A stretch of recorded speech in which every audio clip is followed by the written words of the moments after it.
கரங்களை உயர்த்தி சத்தமாய் கர்த்தரை நாம் மகிமைப்படுத்துவோம். அல்லேலூயா, ஸ்தோத்திரம். கர்த்தருடைய பரிசுத்தமுள்ள நாம மகிமைப்படுவதாக. ஆண்டவரும் அருமை இரட்சகருமாகிய இயேசு கிறிஸ்துவின் இனிதான நாமத்தினாலே தேவனுடைய பாதத்திலே கடந்து வந்திருக்கிற உங்கள் அனைவரையும் அன்போடு கூட வாழ்த்துகிறேன். கர்த்தர் உங்களை நிறைவாய் ஆசீர்வதிப்பாராக.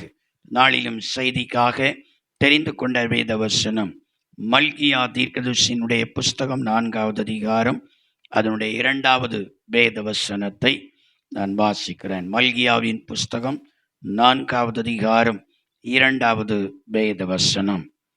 ஆனாலும் என் நாமத்திற்கு பயந்திருக்கிற உங்கள் மேல் நீதியின் சூரியன் உதிக்கும், அதன் செட்டைகளின் கீழ் ஆரோக்கியம் இருக்கும்.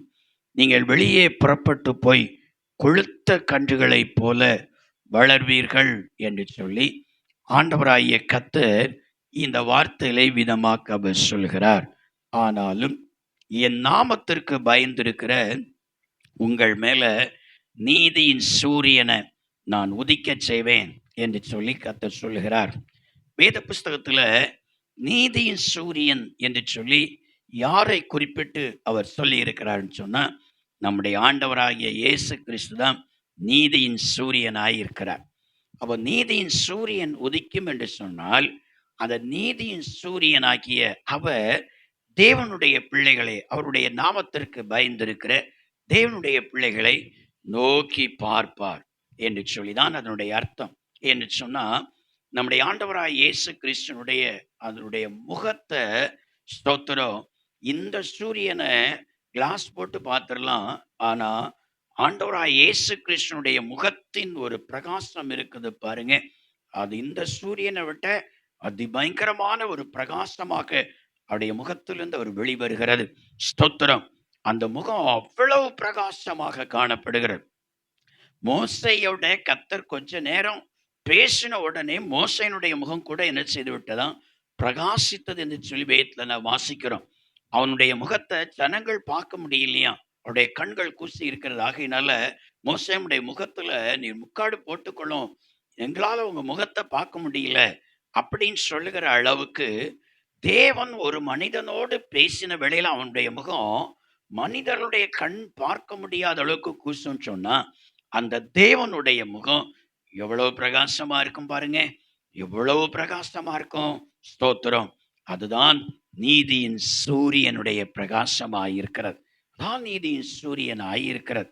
பரலோக ராஜ்யத்துல நாம் எடுத்துக்கொண்டா கூட அங்க இங்க இருக்கிறது மாதிரி சூரியன் கிடையாது, சந்திரன் கிடையாது, நட்சத்திரங்கள் கிடையாது. இரவுக்கு வெளிச்சம் கொடுப்பதற்கு எந்த ஒரு மின்சார லைட்டுகளோ பல்புகளோ எதுவுமே கிடையாது. ஆனா அங்க இரவு என்று சொல்லி அல்ல, இரவும் பகலும் எப்போதும் ஒன்று போல தான் காணப்படும், பகலாக காணப்படும். எப்பொழுதும் வெளிச்சம், எப்பொழுதும் வெளிச்சம், எங்கும் வெளிச்சம். எந்த இடத்துல திரும்பினாலும், எந்த அறைக்குள்ள போனாலும், எந்த இடத்துல போனாலும் அங்கெல்லாம் பிரகாசம் காணப்படும். இந்த பிரகாசம் எங்கிருந்து வருது தெரியுமா? ஆண்டவராய் இயேசு கிறிஸ்துனுடைய முகத்திலிருந்து வருகிறதான அந்த பிரகாசம் தான். இந்த ஒரு சூரியனுடைய வெளிச்சம் இந்த பூமி எங்கிலும் எப்படி வெளிச்சத்தை உண்டாக்குகிறதோ, இதை விட வல்லமையாக ஆண்டவராய் இயேசு கிறிஸ்துனுடைய முகத்திலிருந்து வருகிற வெளிச்சம் அவ்வளவு பிரகாசமாய் காணப்படுகிறது. ஆண்டவராய் கர்த்தர் இந்த வார்த்தையில மல்கியாவின் புஸ்தகம் 4வது அதிகாரம் இந்த 2வது வசனத்தில் அவர் சொல்லும் பொழுது கர்த்தர் சொல்லுகிறார், ஸ்தோத்திரம், நானே நீதியின் சூரியனாயிருக்கிறேன். என்னுடைய முகத்தின் வெளிச்சம் அந்த சூரியனுடைய வெளிச்சத்தை பார்க்கிலும் அது பயங்கரமாயிருக்கிறது. இந்த வெளிச்சம் நீதியை வெளிப்படுத்துகிற வெளிச்சம். அல்லேலூயா. மனுஷனுடைய வாழ்க்கையில நீதியை நடப்பிக்கிற வெளிச்சமாய் காணப்படுகிறது. அந்த வெளிச்சத்தை நான் என்ன செய்ய போகிறேன், என் நாமத்திற்கு யார் பயந்திருக்கிறார்களோ அவர்கள் மேல நான் வீச பண்ணுவேன், உதிக்க பண்ணுவேன் என்று சொல்லி ஆண்டவராய் கர்த்தர் சொல்கிறார். பாருங்க, அவருடைய முகத்தின் வெளிச்சமாகிய அந்த நீதியின் சூரியனுடைய வெளிச்சத்தை அவர் நம்ம மேல அவர் பிரகாசிக்க பண்ணிட்டா, அந்த நேரத்துல என்ன நடக்குமா? ஸ்தோத்திரம், அதன் செட்டைகளின் கீழ் ஆரோக்கியம் இருக்கும். அவருடைய செட்டைகளுக்கு கீழே அதனால ஒரு பெரிய ஆரோக்கியத்தை கர்த்தர் என்ன செய்கிறார், அவர் தருகிறார். அதே நேரத்துல நீங்க வெளியே புறப்பட்டு போய் கொழுத்த கொழுத்த கன்றுகளைப் போல வளரச் செய்கிறார். அவருடைய நீதியின் சூரியன் உதிச்சிட்டுனா, யாருக்கு மேல அந்த நீதியின் சூரியன் உதிக்கிறதோ அவருடைய செட்டைகளுக்கு கீழே கர்த்தர் என்ன செய்கிறார்? ஒரு ஆரோக்கியத்தை கொடுக்கிறார். யாருக்கு மேல நீதியின் சூரியன் உதிக்கிறதோ அவர்களை கர்த்தர் என்ன செய்கிறாராம்? கொழுத்த கன்றுகளைப் போல அவர்களை வளர பண்ணுகிறேன் என்று சொல்லி ஆண்டவராய் கர்த்தர் சொல்கிறார். ஸ்தோத்திரம். இவ்விதமாக கர்த்தருடைய நீதியின் சூரியனாகிய இயேசு கிறிஸ்துனுடைய முகத்தின் வெளிச்சம் நம் மேல் அவர் உதித்து நமக்கு நீதியை நடப்பித்து கொழுத்த கன்றுகளைப் போல வளரச் செய்து அவருடைய செட்டையின் கீழும் கூட அவர் ஆரோக்கியத்தை தந்து கர்த்தர் நம்மை ஆசீர்வதிக்க வேண்டுமானா நாம என்ன செய்யணும்? வசனம் சொல்லுகிறது, யாருக்கு மேல அந்த நீதியின் சூரியன் உதிக்கும்? அவருடைய நாமத்திற்கு பயந்திருக்கிறவர்கள் மேல அந்த நீதியின் சூரியன் உதிக்கும் சொல்லுகிறார். அப்படியானா யார் அவருக்கு நாமத்திற்கு பயந்திருக்கிறார்கள்? தேவனுடைய நாமத்திற்கு பயந்திருக்கிற தெய்வ பிள்ளைகள் யார்? அவர்கள் எப்படி இருப்பார்கள் என்று சொல்லி வேகமாக ஒரு 3 வார்த்தைகளை இந்த நாளில நாம் தியானிக்க போகிறோம். ஒன்றாவது, தேவனுடைய நாமத்திற்கு பயந்திருக்கிற தெய்வ பிள்ளைகள் எப்படி இருப்பார்கள்? வேதம் என்ன சொல்லுகிறது? மல்கியாவின் புஸ்தகம் 3வது அதிகாரம் அதனுடைய 14வது வசனத்தை நாம் வாசித்து பார்த்தால் கர்த்தருடைய வேதம் இவ்விதமாய் சொல்லுகிறது. மல்கியாவின் புஸ்தகம் 3வது அதிகாரம் அதனுடைய 16வது வசனத்தை நான் வாசிக்கிறேன். அப்பொழுது கர்த்தருக்கு பயந்தவர்கள் ஒருவரோடு ஒருவர் பேசிக் கொள்வார்கள். கர்த்தர் கவனித்து கேட்பார். கர்த்தருக்கு பயந்தவர்களுக்காகவும் அவருடைய நாமத்தை தியானிக்கிறவர்களுக்காகவும் ஞாபக புஸ்தகம் ஒன்று அவருக்கு முன்பதாக எழுதப்பட்டிருக்கிறது என்று சொல்லி நாம் வாசிக்கிறோம். கர்த்தருக்கு பயந்தவர்கள் ஒருவரோடு ஒருவர் என்ன செய்வார்களாம்? அவர்கள் பேசிக் கொள்வார்கள் என்று சொல்லி கர்த்தருடைய வேதம் சொல்கிறது. கர்த்தர் அதை கவனித்து கேட்பார். அவருடைய நாமத்திற்கு பயந்தவர்கள் அவர்கள் பேசிக்கொள்ளுகிற காரியங்கள், அவர்கள் செயல்படுகிற காரியங்கள் எல்லாவற்றையும் எழுதுவதற்காக கர்த்தர் ஒரு ஞாபக புஸ்தகத்தை என்ன செய்திருக்கிறாரா? அவர் வைத்திருக்கிறாரா? அதுல என்ன செய்கிறார்? ஒவ்வொரு மனுஷனும் தன்னுடைய வாழ்க்கையில பிறரோடு கூட அவர்கள் ஒருத்தருக்கு ஒருத்தர் பேசுகிற நேரத்துல அவர்கள் என்ன பேசுகிறாங்க? ஒரு மனுஷனை குறித்து பேசுகிற நேரத்துல நன்மையான வார்த்தைகளை பேசுகிறார்களா? தீமையான வார்த்தைகளை பேசுகிறார்களா? அவர்களை புகழுகிறார்களா? அவர்களை தூசிக்கிறார்களா? அவர்களை நிந்திக்கிறார்களா? அல்லது அவர்களுடைய வாழ்க்கையை அவர்கள் ஸ்தோத்திரம் தூஷணமாக குற்றப்படுத்துகிறார்களா என்று சொல்லி கர்த்தர் அதை பார்த்துட்டே இருக்கிறார். ஒரு ஆளுக்கு ஒரு நன்மையை செய்யும் போதும் தீமையை செய்யும் போதும் கூட அதையும் கூட கர்த்தர் பார்த்துக்கிட்டே இருக்கிறார். பார்த்து அதை எல்லாவற்றையும் அவர் ஞாபக புஸ்தகத்துல அன்றாட அவர் எழுதி எழுதி வைக்கிறார். ஒவ்வொரு மனுஷனுடைய பேசுகிற வார்த்தைகள், மற்றவர்களோடு பேசுகிற வார்த்தைகள், ஒவ்வொரு மனுஷனுடைய செயல்களை மறந்து விடாதபடிக்கு அவர் மறக்க மாட்டார். மனுஷன் பல நேரங்கள்ல பேசிவிட்டு மறந்துருந்தான். நான் இப்படி சொன்னனான்னு கேட்கிறான், நான் இப்படி செய்தனான்னு சொல்லி கேட்கிறான். அவன் மறந்து விடாதபடிக்கு கர்த்தர் என்ன செய்கிறார்? ஞாபக புஸ்தகத்துல எழுதி வைக்கிறார். சரி, அவர் இப்படி எழுதி வைக்கிறதுனால, அவர் அதை கேட்கிறதுனால, அப்ப ஆண்டவருக்கு பயந்து நடக்கிற பிள்ளைகள், இந்த வேதம் தெரிந்தவர்கள், தேவனுக்கு பயந்து நடக்கிற பிள்ளைகள் தங்களுடைய வாழ்க்கையில அவர்கள் என்ன செய்வார்கள்? வேதம் என்ன சொல்கிறது? வேதத்தை நான் வாசித்து பார்த்தா கர்த்தருடைய வேதம் சொல்கிறது, அவர்கள் என்ன செய்வாங்கன்னா ஆண்டவருக்கு பயந்து ஸ்தோத்திரம் பேசுகிற ஒவ்வொரு வார்த்தையிலும் கர்த்தர் என்ன பார்க்கிறார், ஆண்டவர் என்ன கவனிச்சுட்டு இருக்கிறார் என்று சொல்லி தன் வாழ்க்கையில மற்றவர்களோடு கூட பேசுகிற வார்த்தையில ஞானமாக என்ன செய்வார்கள்? பேசுவார். மற்றவர்களை குற்றப்படுத்தாத அளவுல, மற்றவர்களை மனம் நோக்காத அளவுல, மற்றவர்களை நிந்திக்காத அளவுல, மற்றவர்களை குற்றவாளி என்று சொல்லி தீர்க்காத அளவுல இவர்கள் தங்கள் வாழ்க்கையில பேசுவாங்க. கர்த்தர் என்ன காண்கிறாரே, ஆண்டவர் என்னுடைய எல்லா வார்த்தைகளும் அவர் கேட்கிறாரே, என் நடுவில் அவர் இருக்கிறார், நாங்க 2 பேர் பேசுகிற நேரத்துல அவர் கூட இருக்கிறார் என்று சொல்லி தேவனுக்கு பயந்தவர்கள் தேவனுக்கு பயந்து என்ன செய்வார்கள்? யாரையும் குற்றப்படுத்தாதபடிக்கு என்ன செய்வார்கள்? அவர்கள் பேசுவார்கள். அவர்கள் தான் ஆண்டவருக்கு பயப்படுகிறார்கள். வேதத்தை நாம் வாசித்து பார்க்கும் பொழுது பிரசங்கினுடைய புஸ்தகம் அதனுடைய 12வது அதிகாரம் 14வது வசனத்தை வாசித்து பார்த்தால், அந்தரங்கமான ஒவ்வொரு காரியத்தையும் நன்மையானாலும் தீமையானாலும் தேவன் நியாயத்துல கொண்டு வந்து நிறுத்துவார் என்று சொல்லி எழுதியிருக்கிறது. மனுஷன் அந்தரங்கமா பேசுகிற வார்த்தைகள், அந்தரமாய் கொடுக்கிற காரியங்கள், அந்தரமாக செயல்படுகிறவர்கள் எல்லாவற்றையும் கர்த்தர் நியாயத்தில் என்ன செய்வாரா, அவர் கொண்டு வருவார். ஆகையினால் தேவனுக்கு பயந்தவர்கள் யாருக்கும் அவ்வளவு சீக்கிரத்தில் அநியாயம் செய்ய மாட்டாங்க.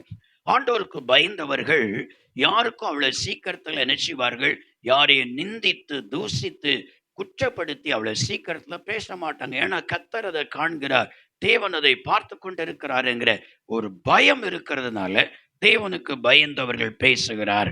மத்தேயு எழுதின சுவிசேஷம் அதனுடைய 7வது அதிகாரம், மத்தேயு எழுதின சுவிசேஷம் 7வது அதிகாரம் 1-2 வசனங்களை நான் வாசித்து பார்த்தால், ஆண்டவராகிய இயேசு சொல்லுகிறார், நீங்கள் குற்றவாளிகள் என்று தீர்க்கப்படாதபடிக்கு மற்றவர்களை குற்றவாளிகள் என்று தீர்க்காதிருங்கள். ஏனெனில் நீங்கள் மற்றவர்களை தீர்க்கிற தீர்ப்பின்படியே நீங்களும் தீர்க்கப்படுவீர்கள். நீங்கள் மற்றவர்களுக்கு அளக்கிற அளவின்படியே உங்களுக்கும் அளக்கப்படும் என்று சொல்லி கர்த்தர் எழுதி இருக்கிறார். பாருங்க, ஆண்டவருக்கு பயந்தவங்க இந்த வேதத்தை வாசிப்பாங்க, தியானிப்பாங்க. அப்போ மற்றவர்களுக்கு விரோதமாய் பேசுகிற வாயை திறக்கிற நேரத்துல, சிந்திக்கிற நேரத்துல இந்த வசனம் என்ன செய்யணும், அவங்களோட பேசும். நீங்க மற்றவர்களை குற்றவாளியா நீங்க தீர்க்காதிருங்க. நீங்க மற்றவர்களை குற்றவாளியா தீர்க்கும் பொழுது நீங்களும் என்ன செய்வீங்க, மற்றவர்களால் குற்றவாளிகளாக தீர்க்கப்படுவீங்க. நீங்க மற்றவர்களுக்கு எந்த காரியத்தை அளக்கிறீர்களோ, அது நன்மையோ தீமையோ எதை அளக்கிறீர்களோ, நீங்க அளக்கிறபடியே உங்களுக்கும் அப்படியே அளக்கப்படும், உங்களுக்கு அப்படியே செய்யப்படும் என்று சொல்லி ஆண்டவர் எழுதி இருக்கிறார். ஆகையினால ஆண்டவருக்கு பயப்படுகிற தெய்வ பிள்ளைகள் என்ன செய்வாங்க, மற்றவர்கள் அவளை சீக்கிரத்துல குற்றவாளி என்று சொல்லி ஒருத்தருக்கு ஒருத்தர் 2 பேர் பேசினாலும் 3 பேர் மத்தியில பேசினாலும் போன்ல பேசினாலும் சரி, குற்றவாளி என்று சொல்லி அவளை சீக்கிரத்துல தீர்க்க மாட்டார்கள். அவ்வளவு சீக்கிரத்தில் அவர்களுக்கு விரோதமாக தீங்கான காரியத்தை செய்ய மாட்டார்கள். ஸ்தோத்திரம். ரோமர்கள் அந்த ரபம் அதனுடைய 2வது அதிகாரம் அதனுடைய 1-2 வசனங்களை நான் வாசித்து பார்த்தால், மற்றவர்களை குற்றவாளி என்று சொல்லி தீர்க்கிறதற்கு நீர் யார்? மற்றவருடைய வேலைக்காரனை குற்றவாளி என்று தீர்க்கிறதற்கு நீ யாரு அப்படின்னு சொல்லி கேட்கிறார். அவன் விழுந்தாலும் அவன் எழுந்தாலும் அவருடைய எஜமானதை பார்த்து கொள்ளுவான். ஸ்தோத்திரம். அவருக்கு ஒரு எஜமான் இருக்கிறார், அவன் பார்த்து கொள்ளுவான். எல்லா மனுஷனுக்கும் ஒரு எஜமான் உண்டு. கர்த்தருக்கு ஸ்தோத்திரம். முழு உலகத்தையும் ஆளுகை செய்கிற ஒரு எஜமான் என்ன செய்கிறார், பார்த்து கொண்டிருக்கிறார். ஸ்தோத்திரம். வேலை செய்கிறவர்களுக்கு வேலை செய்கிற இடத்துல ஒரு எஜமான் இருக்கிறது போல, முழு உலகத்தின் ஜனங்களுக்கும் ஒரு எஜமான் பரலோகத்துல இருந்து எல்லா மனுஷர்களை அவர் பார்த்து கொண்டே இருக்கிறார். ஆகையினால ஸ்தோத்திரம், நீ மற்றவருடைய வேலைக்காரனை நீ குற்றப்படுத்தாத. அவன் விழுந்தாலும் சரி எழுந்தாலும் சரி, வேலைக்காரனுக்கு அவனுடைய விழுகை ஆனாலும் சரி எழுகை ஆனாலும் சரி, அந்த எஜமான் இருக்கிறாரே அவர் பார்த்து கொள்ளுவார். அவர் அதற்கு தக்கபடி அவர் நியாயம் தீர்ப்பார், அவர் கிரியை செய்வார். நீ என்ன செய்ய வேண்டாம், யாரே நீ குற்றவாளி என்று சொல்லி தீர்க்க வேண்டாம் சொல்லி கர்த்தர் சொல்லுகிறார். ஸ்தோத்திரம். ஆகையினால ஆண்டவருக்கு பயப்படுகிற தெய்வ பிள்ளைகள் என்ன செய்யக்கூடாது, ஒருவரையும் நம்முடைய வாழ்க்கையில குற்றவாளி என்று சொல்லி நாம் தீர்க்கக்கூடாது என்று சொல்லி ஆண்டவர் சொல்லுகிறார். ஸ்தோத்திரம். யாக்கோபின் புஸ்தகம் 5வது அதிகாரம் 9வது வசனத்தை வாசித்து பார்த்தால், மற்றவர்களை குற்றப்படுத்தாத என நியாயாதிபதி வாசற்படியிலே இருக்கிறார். நீங்கள் மற்றவர்களுக்கு விரோதமாக நீங்க முறையிடாதிருங்கள். ஏன் சொன்னால் நியாயாதிபதி வாசற்படியிலே நிற்கிறார் என்று சொல்லி எழுதியிருக்கிறார். அதுபோல ரோமர்கள் நிருபம் அதனுடைய 14வது அதிகாரத்துல நான் வாசித்து பார்த்தால், கர்த்தருடைய வேதம் இவ்விதமாய் சொல்லுகிறது. அதனுடைய 4வது வசனம் சொல்லுகிறது, மற்றவருடைய வேலையாட்களை குற்றவாளியாக தீர்க்கிறதற்கு நீ யார்? அவன் நின்றாலும் விழுந்தாலும் அவனுடைய எஜமானுக்கே அவன் உத்தரவாதி. அவன் நிலைநிறுத்தப்படுவான், தேவன் அவனை நிலைநிறுத்த வல்லவராய் இருக்கிறான் சொல்லுகிறார். 10வது வசனத்துல நான் வாசித்து பார்த்தால் இப்படி இருக்க, நீ உன் சகோதரனை குற்றவாளி என்று தீர்க்கிறது என்ன? நீ உன் சகோதரனை அற்பமாய் எண்ணுகிறது என்ன? நாம் எல்லாரும் கிறிஸ்தனுடைய நியாயாசனத்துக்கு முன்பாக நிற்போமே என்று சொல்லி ஆண்டவர் சொல்லுகிறார். ஒரு சகோதரன் கூட மற்றொரு சகோதரனை குற்றவாளி என்று சொல்லி தீர்க்கக்கூடாது.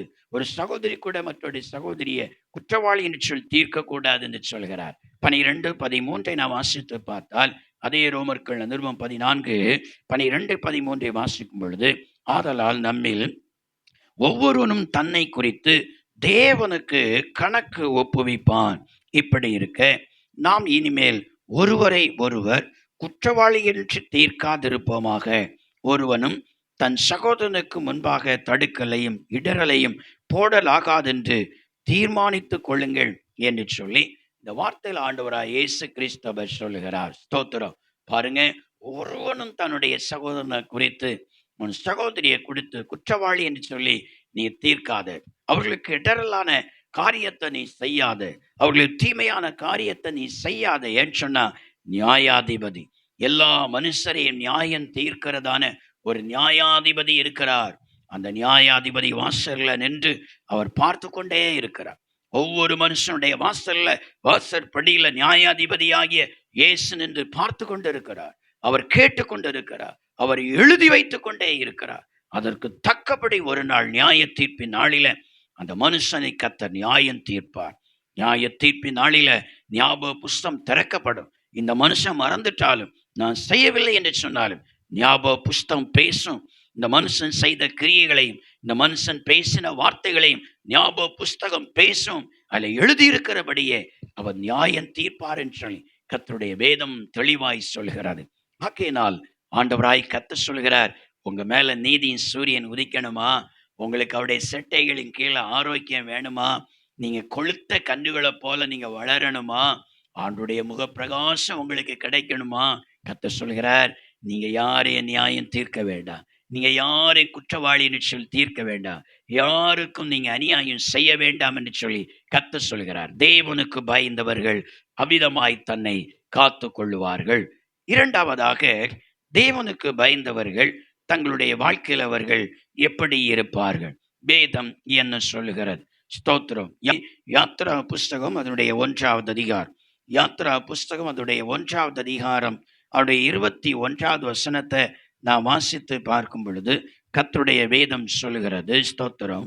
மருத்துவச்சிகள் தேவனுக்கு பயந்ததினால் அவருடைய குடும்பங்கள் தழைக்கும்படி செய்தார் என்று சொல்லி இந்த வேதத்துல நான் வாசிக்கிறோம். பாருங்க, மருத்துவச்சிகள் தேவனுக்கு பயந்ததுனால அவருடைய குடும்பங்களை கர்த்தர் தழைக்கும்படி ஆண்டவர் செய்தாராம். கர்த்தருக்கு ஸ்தோத்திரம். பாருங்க, இஸ்ரவேல் ஜனங்கள் அவர்கள் எகிப்தில் அவர்கள் வாழ்ந்து கொண்டிருக்கிறதான அந்த நாட்களில ஸ்தோத்திரம், அந்த ஜனங்கள் பலி பெருகினால் ஸ்தோத்திரம், யோசேப்பு அவன் மரித்த பிற்பாடு யோசேப்பை அறியாத ஒரு ராஜா என்ன செய்தான்? எகிப்து தேசத்திற்கு அவன் ராஜாவாய் மாறினான். அவன் என்ன செய்தான? ஒரு உபாய தந்திரத்தை தீட்டினான். ஸ்தோத்திரம். இந்த இஸ்ரவேல் ஜனங்கள் அதிகமாக திரளாய் பெருகி கொண்டே இருக்கிறார்கள். இவர்களை இப்படியே விட்டுவிட்டா திடீர்னு சொல்லி ஒரு யுத்தம் வந்துட்டுனா இவர்கள் நமக்கு சத்துருவாய் மாறி எதிராளிகளோடு சேர்ந்து இவர்களும் நமக்கு விரோதமாய் யுத்தம் பண்ணி இந்த நாட்டை அவர்கள் பிடிச்சு விடக்கூடாது. இந்த நாட்டை அவர்களுக்கு சொந்தமா மாற்றி விடக்கூடாது. ஆகையினால நம்ம என்ன செய்யணும்? அவர்களை பலியை பெருக விடக்கூடாது. பலியை பெருக விடாம அவர்களை எப்படி தடை பண்ணணுமோ அப்படி அவர்களை தடை பண்ணணும்னு சொல்லி அவன் ஒரு உபாய தந்திரத்தை என்ன செய்தானா அவன் தீட்டினான். தீட்டி தான் அவன் என்ன செய்தான்னா, எபிரேய மருத்துவர்களை அவன் அழைத்து அவன் சொல்லுகிறான். பாருங்க, ஸ்தோத்திரம். நீங்கள் எபிரேய ஸ்திரீகளுக்கு 16வது வசனம், ஸ்திரீகளுக்கு மருத்துவம் செய்யும் போது அவர்கள் மனையின் மேல் உட்கார்ந்திருக்கையில் பார்த்து, ஆண் பிள்ளையானால் கொன்று போடுங்கள், பெண் பிள்ளையானால் உங்களுக்கு இருக்கட்டும், ஸ்தோத்திரம், உயிரோடு இருக்கட்டும் என்று சொன்னான்.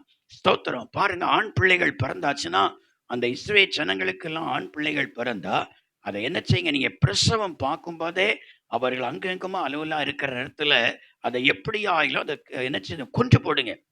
ஆமா, சங்க நெறித்தோ வேற ஏதாவது பண்ணியோ அதை ஏதாவது வாய்க்குள்ள கொடுத்தோ அதை உடனே கொன்று போடுங்க. அதை உயிரோட என்ன செய்யக்கூடாது? ஆமா, ஆண் பிள்ளையை வைக்க கூடாது. பொம்பளை பிள்ளைனா விட்டுறட்டும், அது உயிரோடு இருக்கட்டும். ஏன்னா அதை எப்தியருக்கு கல்யாணம் பண்ணி நினைச்சதுக்கெல்லாம் எப்தியர்களா மாற்றிடலாம் அப்படி என்று சொல்லி ஒரு உபாய தந்திரத்தை தீட்டு எபிரேய மருத்துவச்சிகளை அழைத்து என்ன செய்தான்னா இந்த வார்த்தையை என்ன செய்தா அவன் சொன்னான். கர்த்தருக்கு ஸ்தோத்திரம். ஆனா அந்த எபிரேய மருத்துவச்சிகள் என்ன செய்தாங்க தெரியுமா? அடுத்த வசனம் 17வது வசனத்தை நான் வாசித்தால், மருத்துவச்சிகளோ தேவனுக்கு பயந்ததினால் எப்தி ராஜா தங்களுக்கு இட்ட கட்டளைப்படி செய்யாமல் ஆண் பிள்ளைகளையும் உயிரோடே காப்பாற்றினார்கள் என்று சொல்லி எழுதியிருக்கிறது. கர்த்தருக்கு ஸ்தோத்திரம். மருத்துவச்சிகள் என்ன செய்தார்களாம்? ராஜாவாங்க மருத்துவச்சிகளை அழைச்சி கட்டளையிட்டு இருக்கிறான். ஆனா ராஜாவுடைய கட்டளைய மருத்துவச்சிகள் மீறினாங்க. நல்லா கவனிங்க. ராஜாவுடைய கட்டளையை மீறினா என்ன நடக்கும்? ஆபத்து உண்டாகும். அவர்களை கொன்று போடுவான். அப்ப தங்களுடைய ஜீவனை வரைக்கும் வெறுத்து ஆண்டவருக்கு பயந்து இருக்கிறாங்க பாருங்க. ஆண்டவருக்கு பயந்து என்ன செய்திருக்கிறாங்க? ராஜாவுடைய கட்டளையை தள்ளி போட்டு எந்த எபிரேய மருத்துவர்களுடைய ஆண் பிள்ளைகளை கொல்லணும் ராஜா கட்டளையிட்டானோ அந்த ஆண் பிள்ளைகளை பத்திரமா இவர்கள் காப்பாற்றினார்களாம். தேவனுக்கு பயந்து காப்பாற்றினார்களாம். அல்லேலூயா. கர்த்தருக்கு ஸ்தோத்திரம்.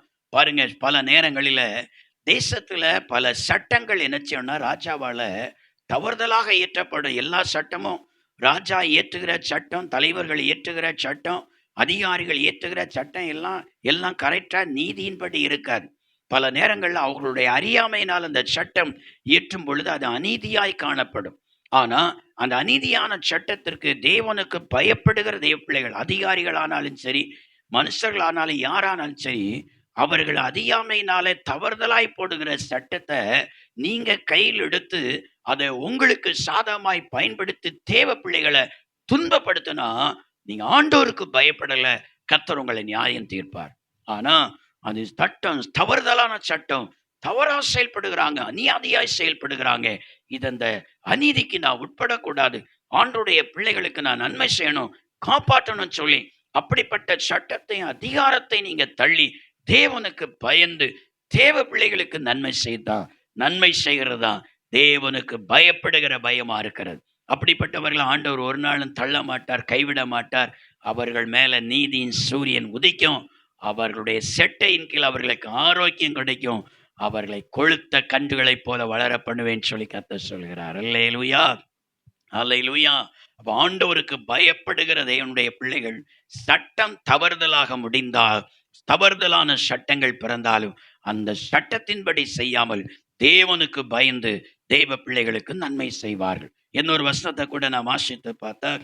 1 ராஜாக்களின் புஸ்தகம் 18வது அதிகாரம் 12வது வசனம். இந்த 1 ராஜாக்களின் புஸ்தகம் 18வது அதிகாரம் 13வது வசனங்கள்ல நான் வாசித்து பார்த்தால், ஒரு நாள் ஏசபேல் என்ன செய்தா? எலியாவின் தலையை வாங்குவதற்கு அவ என்ன செய்தா? கட்டளையிட்டுட்டா. கட்டளையிட்டு ஆட்களை அனுப்பிட்டா. எலியா எங்க இருந்தாலும் விடாதீங்க, அவனை பிடிச்சு அவனுடைய தலையை வாங்குங்க, அவனை கொண்டு போடுங்க என்று சொல்லி எலியாவை மாத்திரமல்ல, எலியாவை கூட இருக்கிற தீர்க்க தரிசிகள் எத்தனை பேர் இஸ்ரவேல் தேசத்துல இருந்தாலும் இஸ்ரவேல் தேசம் எங்கிலும் தீர்க்க தரிசிகளை தடவி பார்த்து அந்த தீர்க்க தரிசிகள் எல்லாம் கொண்டு போடுங்கள் சொல்லி அந்த தேசத்தினுடைய ராணி கட்டளையிட்டுட்டா பாருங்க. ராஜாவின் மனைவி ஏசபேல் கட்டளையிட்டுட்டா. எல்லாரும் என்ன செய்யறாங்க? தீர்க்கதரிசிகள் தேடுகிறாங்க. எலியா போய் என்ன செய்தார்? அவர் சூரிய செடி கீழே படுத்து அவர் என்ன செய்தார்? அவர் விழிச்சு விட்டார். தீர்க்கதரிசிகளை கொலை செய்வதற்காக தேடுகிறாங்க. ஒரு தீர்க்கதரிசிகளை விடக்கூடாது, ஊழியக்காரங்களை விடக்கூடாது, எல்லாரையும் பிடிக்கணும், கொல்லணும்னு தேடுறாங்க. ஆனா அதே நேரத்துல பாருங்க, அதே அரண்மனையில ராஜாவுக்கு உதவியாளராக இருக்கிறான் ஒபதியா என்கிறதான ஒரு தேவ மனுஷன். ஆனா அவனை குறித்து வேதம் சொல்லுகிறது, அவன் தேவனுக்கு பயப்படுகிறவன். அவனும் எங்கேருந்து சட்டம் பிறப்பிக்கப்பட்டதோ அதே பிறப்பிக்கப்பட்ட அதே அதிகாரத்துக்கு உட்பட்டவனாக அதே அரண்மனையில ராஜாவுக்கு உடனாக ஊழியனாக அவன் காணப்படுகிறான். ஆனா அவன் ஆண்டவருக்கு பயந்ததுனால இவன் ஆண்டவருடைய ஊழியக்காரர்களாகிய தீர்க்க தரிசிகளை எப்படியாயிலும் காப்பாற்றணும், அவர்களை கொண்டு போடக்கூடாது. அவர்களை கொண்டு போடுவதற்கு இயேசபேல் அவள் திட்டம் தீட்டி விட்டாள், சட்டத்தை கொண்டு வந்து விட்டாள். ஆனா ஆண்டவருடைய ஊழியக்காரர்களை எப்படியாவது காப்பாற்றணும்னு சொல்லி அந்த சட்டத்தை மீறி பாருங்க, அந்த ஸ்தோத்திரம் அரண்மனைக்குள் வேலை பார்க்கிறவன், அந்த அதிகாரத்துக்கு உட்பட்டவன் அந்த சட்டத்தையும் ராஜா ராணியினுடைய சட்டத்தையும் மீறி ஆண்டுடைய ஊழியக்காரர்களை நினைச்சுதானா பாதுகாத்தானா. அவர்களை கொண்டு போய் 100 தீர்க்கதரிசிகளை கொண்டு போய் கெபிக்கு 50 பேராக ஒழித்து வைத்து அவர்களுக்கு அன்றாடம் அவர்களுக்கு அப்பவும் தண்ணீரையும் கொடுத்து அவர்களை பாதுகாத்தானாம். பாருங்க, இது இயேசபேலுக்கு தெரிஞ்சாலும் ஆபாகுக்கு தெரிஞ்சாலும் அவ்வளவுதான், அவனை கொன்றே போடுவான். அது பிற்பாடு அவன் அரண்மனையில ஊழியக்காரனா இருக்க முடியாது. பாருங்க, அப்படிப்பட்ட அந்த தேவ மனுஷன் தன்னுடைய வாழ்க்கையில தன்னுடைய ராஜாவுடைய சட்டத்தை மீறி தன்னை அவர்கள் கொன்று போட்டாலும் பரவாயில்லை, ஆண்டுடைய ஊழியக்காரர்கள் காப்பாற்றப்பட வேண்டும், கர்த்தருடைய தாசர்கள் காப்பாற்றப்பட வேண்டும், தீர்க்க தரிசிகள் காப்பாற்றப்பட வேண்டும் என்று சொல்லி 50 பேராக கெபியில கொண்டு போய் ஒளித்து வைத்து அவர்களுக்கு அப்பவும் தண்ணீரையும் கொடுத்தானாம். ஸ்தோத்திரம். பாருங்க, ஸ்தோத்திரம். அங்க வாசிக்கிறோம், அந்த உபதியா தான் 12வது வருஷத்தின் பின்னின பார்த்து சொல்கிறார், நான் என் சிறு வயதிலிருந்து தேவனுக்கு நான் பயந்து நடக்கிறவன் என்று சொல்கிறார். அல்லேலூயா, அல்லேலூயா. அவனை என்ன ஆண்டவர் உடனே கொண்டு போய் கொலை செய்து ஒப்பு கொடுத்தாரா, காட்டி கொடுத்தாரா? கர்த்தர் அவனை காட்டி கொடுக்கல, அவனை ஆண்டவர் பாதுகாத்தார். பாருங்க, கர்த்தர் அவனை பாதுகாத்தார். கர்த்தருக்கு ஸ்தோத்திரம். தேவனுடைய பிள்ளைகளை ஆண்டவராய் கர்த்தர் சொல்கிறார், தேவனுக்கு நீங்க பயப்படுவீர்கள் சொன்னா சட்டத்தையும் மீறி, சட்டத்துக்கு உட்பட்டு செயல்படுகிற நீங்களே அந்த சட்டத்தை மீறி தேவனுடைய பிள்ளைகளுக்கு நன்மை செய்தா, தேவனுடைய பிள்ளைகளுக்கு உதவி செய்தா, தேவனுடைய பிள்ளைகளை பாதுகாத்தா, அவர்களுக்கு ஒத்தாசை பண்ணினா, உங்கள் மேல நீதியின் சூரியன் உதிக்கும் என்று சொல்லி கர்த்தர் சொல்கிறார். அவருடைய சட்டையின் கீழே கர்த்தர் உங்களுக்கு ஆரோக்கியத்தை தருவார். நீங்க கொழுத்த கன்றுகளைப் போல வளர்வீங்க. உங்க சந்ததிகள் அதனால் ஆசீர்வாதமாய் இருக்கும் என்று சொல்லி கர்த்தர் சொல்கிறார். மூன்றாவதாக ஒரே ஒரு வசனத்தை சொல்லி நாம் செபிக்க போகிறோம். மூன்றாவது, தேவனுக்கு பயப்படுகிற மனுஷன் எப்படி இருப்பான்? வேதம் என்ன சொல்லுகிறது? ஸ்தோத்திரம். ஆதியாம் புஸ்தகம் 22வது அதிகாரம், ஆதியாம் புஸ்தகம் 22வது அதிகாரம், ஸ்தோத்திரம், அதனுடைய 12வது வசனத்தை நாம் வாசித்து பார்த்தால் கர்த்தருடைய வேதம் இவ்விதமாய் சொல்லுகிறது. ஆதியாம் புஸ்தகம் 22வது அதிகாரம் 12வது வசனத்தை வாசிக்கும் பொழுது, அப்பொழுது அவர் பிள்ளையாண்டான் மேல் உன் கையை போடாதே, அவனுக்கு ஒன்றும் செய்யாதே, நீ அவனை உன் புத்திரன் என்றும் என் ஏக சுதன் என்றும் பாராமல் எனக்காக ஒப்பு கொடுத்தபடியினால் நீ தேவனுக்கு பயப்படுகிறவன் என்று இப்பொழுது அறிந்திருக்கிறேன் என்றார். ஸ்தோத்திரம். 18வது வசனத்தை வாசித்து பார்த்தால், நீ என் சொல்லுக்கு கீழ்ப்படிந்தபடியால். ஸ்தோத்திரம். இந்த பூமியில் உள்ள வம்சங்கள் எல்லாம், எல்லா சந்ததிகளும் உன் சந்ததிகளுக்குள்ளால ஆசீர்வதிக்கப்பட்டிருக்கும் என்று சொல்லுகிறார். ஸ்தோத்திரம். பாருங்க, ஆபிரகாமுக்கு ஸ்தோத்திரம், அவன் தேவனுக்கு பயப்படுகிறானா இல்லையான்னு சொல்லி பார்ப்பதற்கு பல விதத்துல ஆண்டவர் பல காரியங்களை சொன்னார். பாருங்க, எல்லா வார்த்தையும் கீழ்ப்படிஞ்சு வந்தான். ஆனா கடைசியாக சொன்னது ரொம்ப கடினமான ஒரு வார்த்தை. ஸ்தோத்திரம். தனக்கு இருக்கிறது ஒரே ஒரு மகன், 100 வயசுல பிறந்திருக்கிறான். இப்ப சொல்றாரு, அவன் கீழ்ப்படுகிறானா இல்லையான்னு ஒன்னு சோதித்து பார்ப்பதற்காக நீ அவனை கொண்டு போய் அந்த மோரியா மலையில் ஒன்றில எனக்கு அவனை சகன தருவாங்க, தகன பலியாக எனக்கு பலி செலுத்துன்னு சொல்லி ஆண்டவர் கேட்கிறார். பாருங்க, ஸ்தோத்திரம். எந்த மனுஷனாலும் அந்த வார்த்தை கீழ்ப்படிய முடியாது. ஆனா ஆபிரகாம் கீழ்ப்படிந்தான். உடனே அதிகாலையில தன் மகனை அழைத்து கொண்டு என்ன செய்தானா, அந்த மலையில தன் மகனை பலியிடுவதற்காக போனான். பலியிடுவதற்கு பலிபிடத்தையும் கட்டினான். கட்டி என்ன செய்தானா, தனக்கு மகனையும் பலியிடுவதற்காக கையும் காலையும் கட்டி பலிபிடத்துல வர கடத்திட்டானாம். பாருங்க, பலிபிடத்துல கடத்திட்டு அவனை பலி செலுத்துவதற்கு தன்னுடைய கத்தியை எடுத்தானாம். கத்திரியை உருவி ஓங்குகிற நேரத்துலதான் வானத்திலிருந்து கர்த்தர் ஆபிரகாமை பேர் சொல்லி அழைத்தார்.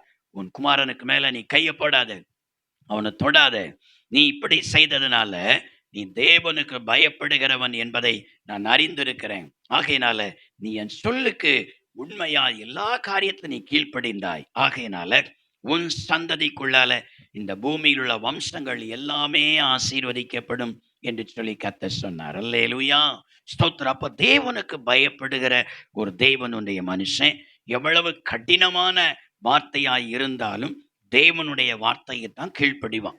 மனுஷனுடைய வார்த்தை கீழ்ப்படுகிறதை பார்க்கலும், அதிகாரிகளுடைய வார்த்தை கீழ்ப்படுகிறதை பார்க்கலும், ராஜாக்களுடைய வார்த்தைக்கு கீழ்ப்படுகிறதை பார்க்கலும், ஸ்தோத்திரம், தலைவர்களுடைய வார்த்தைக்கு கீழ்ப்படுகிறதை பார்க்கலும் தேவனுடைய வார்த்தைக்கு அப்படியே கீழ்ப்படிவான் தேவனுடைய மனுஷன்.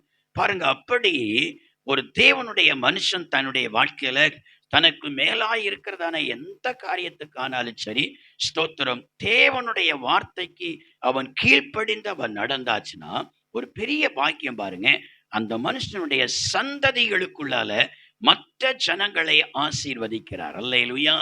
இந்த சந்ததிகளின் மூலமாக, அப்படியானா இவருடைய சந்ததிகளை உலகத்தின் அநேக ஜனங்களுக்கு ஆசீர்வாதமாய் கர்த்தர் மாற்றுகிறார். அல்லேலூயா.